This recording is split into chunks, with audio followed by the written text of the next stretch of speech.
All right, so today we're going to talk about business in Turkey.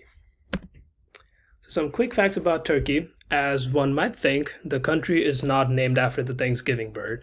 The country is what remains of the Ottoman Empire after their fall in the First World War. The population of the country is close to 85 million. It is the only nation in the world that stretches across two continents, which is the European and Asian continent. The GDP of the country is 2.5 trillion. It has also seen a 1.8% growth in 2020 and 2021.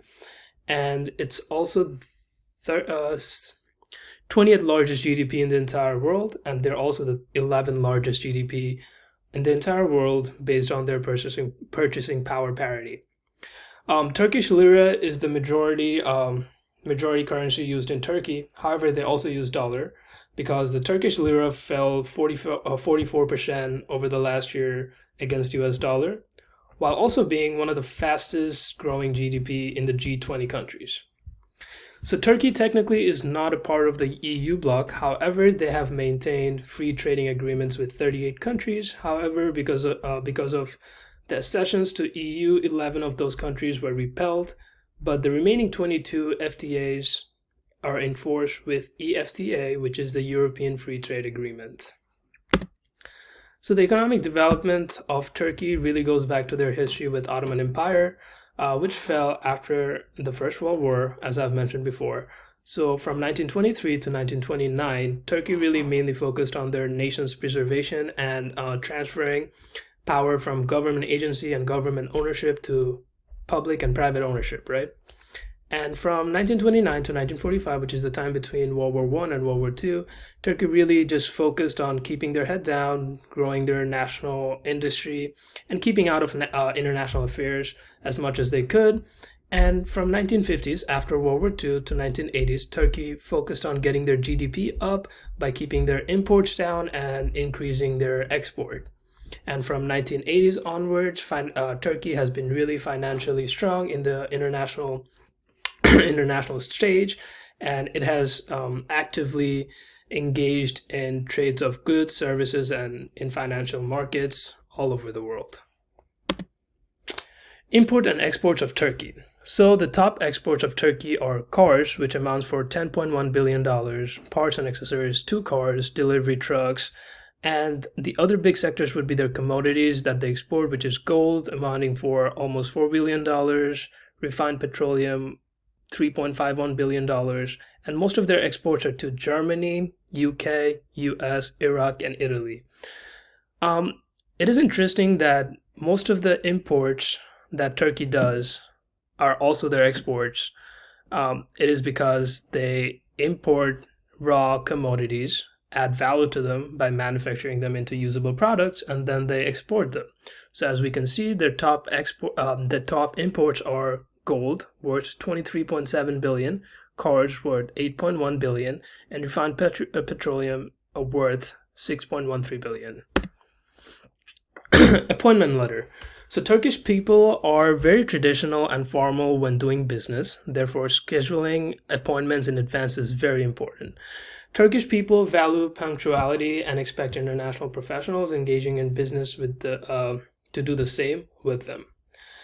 For some reason, if you're going to be late, it's essential to call ahead as soon as possible with a reasonable explanation. Gift giving. So gift giving is fine on a personal note, but in the business relationship, gift giving is not generally practiced in Turkey. However, if you're from a culture that actively engages in gift giving, like the Chinese culture or most Asian cultures, and if you decide on giving a gift, it won't be viewed as an insult, but avoid expensive gifts and choose something small like a souvenir from your home country. Business dress code. Styles of business attire in Turkey, particularly in the larger cities, are pretty much the same as any other developed nations. Men wear conservative suit and tie, while women normally wear business suits with either a skirt or pants. As a Muslim majority nation, some amount of modesty is expected, but generally, Turkey is a very open-minded and safe society.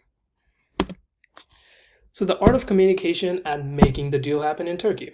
So, like always, patience is going to be one of the key communicators in here because Turkey is a non-English speaking country, and it is suggested that you do get a translator if you're going to be traveling outside of major cities because bribery and corruption are still prevalent in Turkey, and the Turkish government has taken measures but still hasn't come up with any solid anti-fraud legislation. So, being a Turkish speaking majority country, it's always advisable to have a translator or a guide. So, successful entertainment in Turkey. So, business lunches and dinners are seen as integral part of all important relationship building process, and therefore a great deal of attention should be paid in the part of business cycle. And if you're invited to a dinner or a lunch in Turkey, do not offer to pay, as it can be seen as a sign of disrespect, because in Turkey, it's usually whoever invites you to lunch or dinner, they're supposed to pay, and if you're doing that for someone, they expect you to pay. As Turkey is predominantly Muslim, drinking alcohol and eating pork is not suggested. However, you can do it. No one really, it doesn't really bother people. The lack of alcohol is usually met with the with the Turkish tea or coffee that they have after every meal, and it's a very good experience to have, and it's usually seen as a sign of inclusivity if you're invited to a tea party. So public behavior. In Turkey, people generally extend an offer multiple times. It is often polite to decline gesture initially and accept once the person has insisted. It is also polite to stand when someone elder enters into the room. It is a very common practice to stand up when someone older comes into the room.